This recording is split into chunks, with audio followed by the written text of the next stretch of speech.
Welcome to Shad Life. Well, I have the NORCO Fluid out. Super stoked on this. This will be my first main trail ride versus just trying to get in some early season riding at the XL Energy Mountain Bike Park. So I'm here at Theodore Wirth and I'm gonna ride Conundrum, which just opened like an hour ago, and then 45 North. These are really hilly.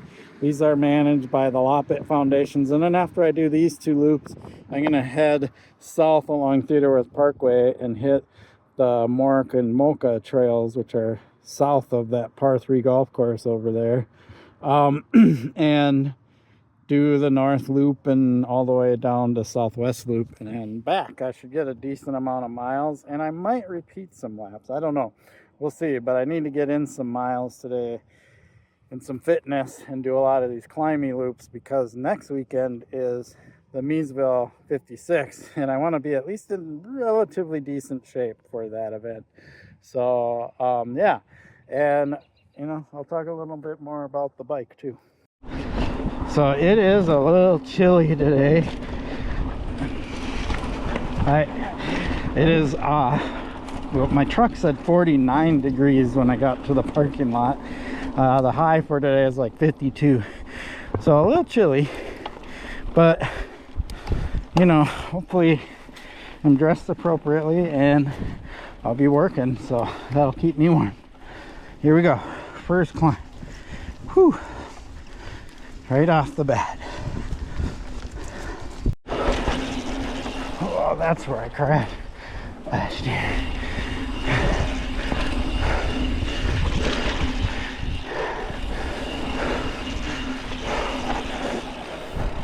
Into the trail.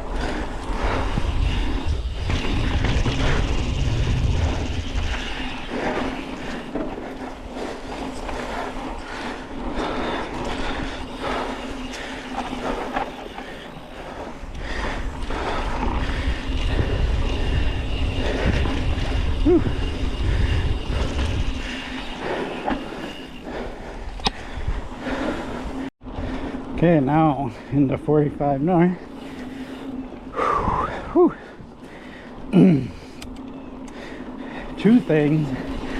One, I'm not in the greatest climbing shape, but it's actually worse when it's colder like this. Like, my lungs get a little stingy, get a runny nose, things like that. I'm just not like in my optimal performance when it's colder like that. But any bit that I do helps improve my fitness level. So as much as I feel out of shape, I know I'm benefiting by pushing myself a little bit. Since I keep talking about climbing, let's talk about the bike when climbing. It has a small amount of bob, but it's very subtle and it feels very planted. It seems like a pretty good climber to me, and if I really had to, the shock has a lockout. I haven't really felt the need to use it yet. I suppose if I was going for optimum climbing performance, I'd use the lockout, but for most of it, I just let the bike do its thing and I climb, and it does just fine.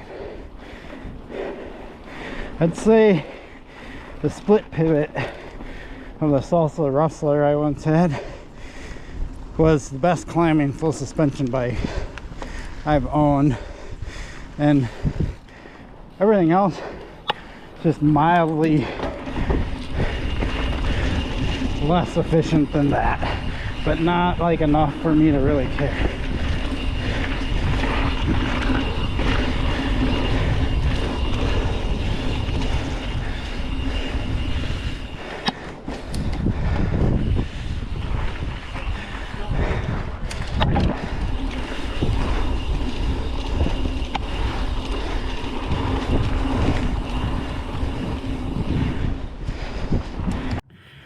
they got new maps now. These look nice. Look at that. That is sweet. So this is how I can explain the different trails. So all of these trails up here, 45 North, Conundrum, and Area 36 are the Loppet Foundation trails. And here's the trailhead building. And then all the trails here in south are MORC and MOCA managed. MOCA is a subsidiary of MORC, Minneapolis Off-Road Cycling Advocates.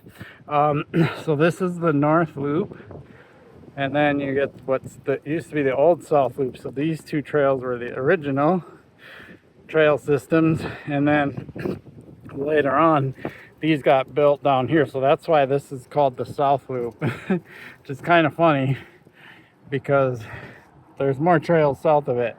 So we used to have North and South Loop, and then you come down here, you get to the Glenwood trails, because this is Glenwood Avenue, and you get down to here, and these are called the Southwest trails.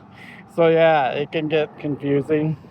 And then here is the really tough stuff called Brownie, and I just recently did a video here riding my Santa Cruz Vala here. So this is the whole Theodore Wirth system if you combine both these trails and these trails down here, and it's pretty cool to have this right inside of Minneapolis proper. Theodore Wirth, Minneapolis Parks and Recreation Board. They're definitely right in the middle of urban trails. Of course, we got golf course over there, downtown Minneapolis. You can kind of see it through the trees, but it's not that far away. So love this system. All right, back to the NORCO Fluid. I'm gonna go head into the north section, the North Loop, and I'm hoping to do some other footage besides POV.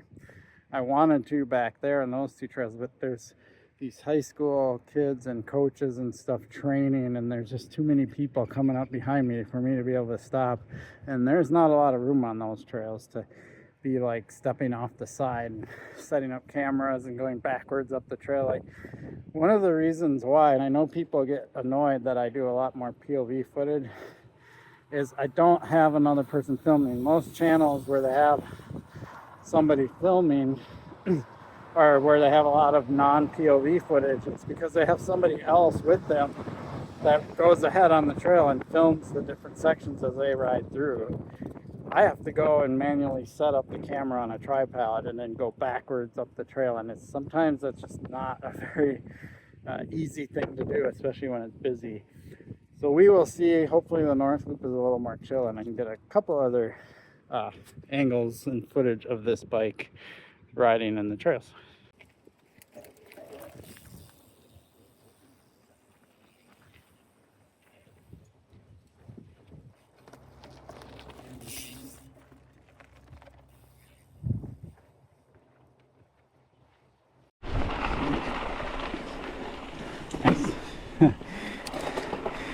So how this bike feels, it's very agile. It feels a lot more like the Haro Saguaro, which makes sense because it's got a very similar geometry as that bike has.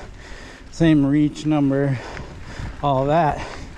Really the only difference is it has rear suspension and just a tad longer chainstay length at 425 versus 418. But I really like how this bike feels. The other thing that's different is this has a 29-inch rear wheel instead of a 27.5 like the Haro has. But this bike is really fun. It's got a high fun factor to it.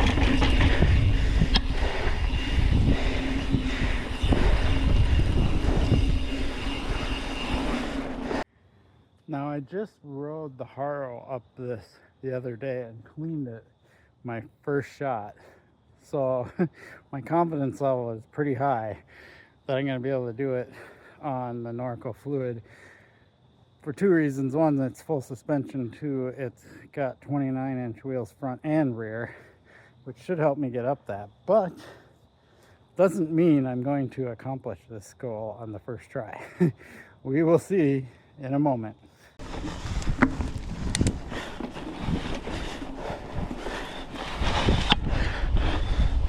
All right, first try, please. Yes, yes. Oh my gosh, I'm so stoked on that. All right, first try,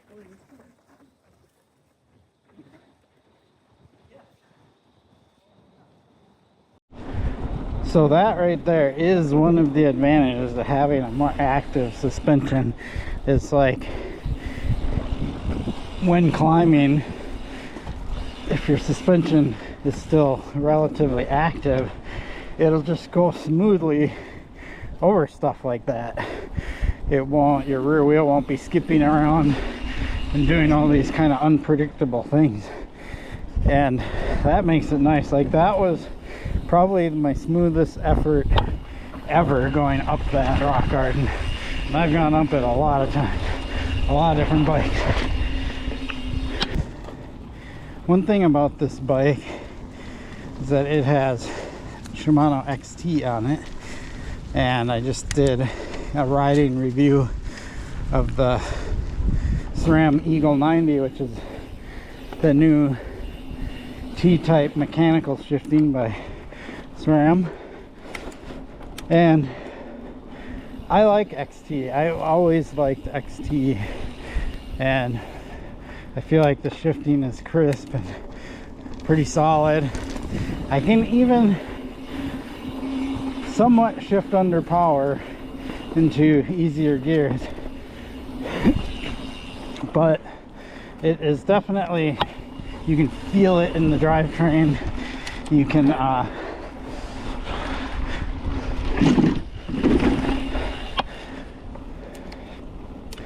it takes a second, it's like but it does go.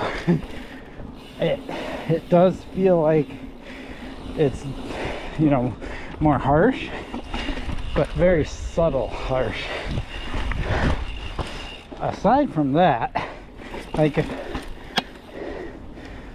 I was to buy a new drivetrain today for a bike, I would still consider Shimano XT over the SRAM Eagle 90, but the SRAM Eagle 90 is pretty good, not gonna lie.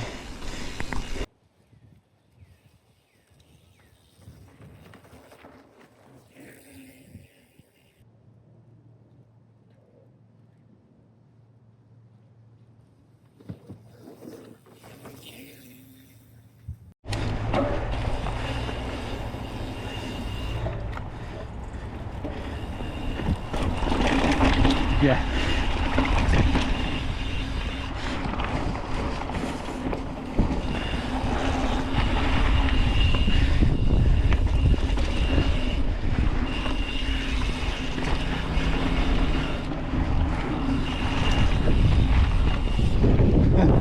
You can only lean the bike so far when you got trees that want to crack your noggin on the inside of turns. So this whole idea of having shorter cranks that I've embraced means I have to remind myself to go at a higher RPM, especially on climbs. You know, I'm kind of a power style rider, so I like to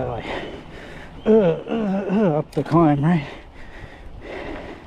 But you save a lot more energy by getting into easier gears and spinning. And I don't have that habit quite down yet.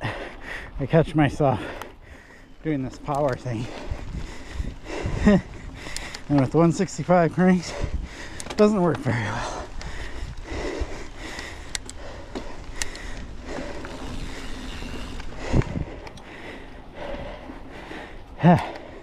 More climbing.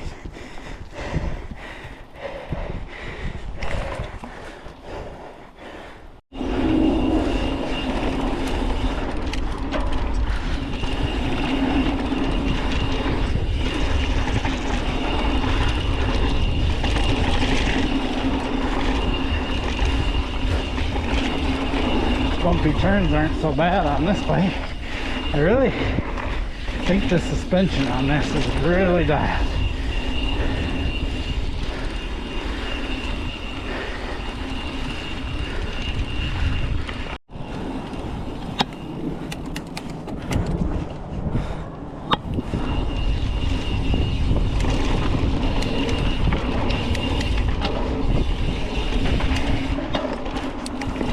Here it is. Yep, no problem. That time I pushed through. Here's another one. Smaller ones. And then the last one. That's fun.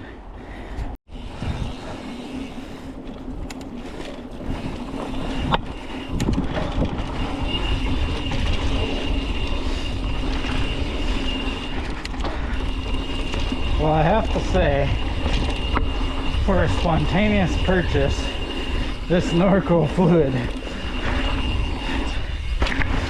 is by far my favorite frame. I really liked the Salsa Rustler, so it's really close between this bike and that bike. But I think I like this one a little more. It's a little bit more agile and fun, which is amazing because it's 29 front and rear, where the Salsa Rustler was 27.5 front and rear. So if you would have asked me before I got this bike if I would rather have a bike with 29-inch wheels or 27.5, like I said, I really liked the Salsa Rustler, but I do like this a little better. And the key to this whole equation, I think, are the 425 millimeter chainstays with a 29-inch wheel. Having short chainstays for someone of my height, key factor there, 5'7", is so nice. And if I remember right, NORCO does size specific chainstays, which I think is really important. So as the sizes go up, the chainstays get longer. So it makes sense that if the front of the bike gets longer, you'd also make the chainstays longer and the person gets taller, right?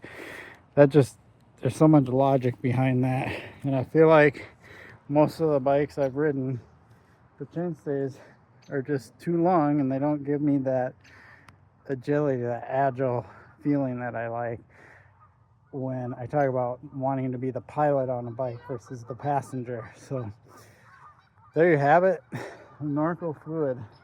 Super stoked on it. I appreciate your support for my channel. Please like and subscribe. Peace. Now to just finish out this last downhill.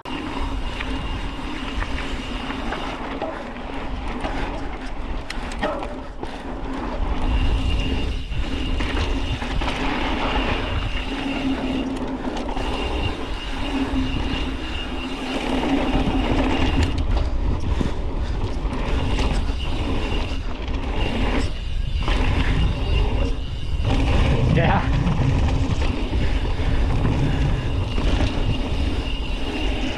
Oh.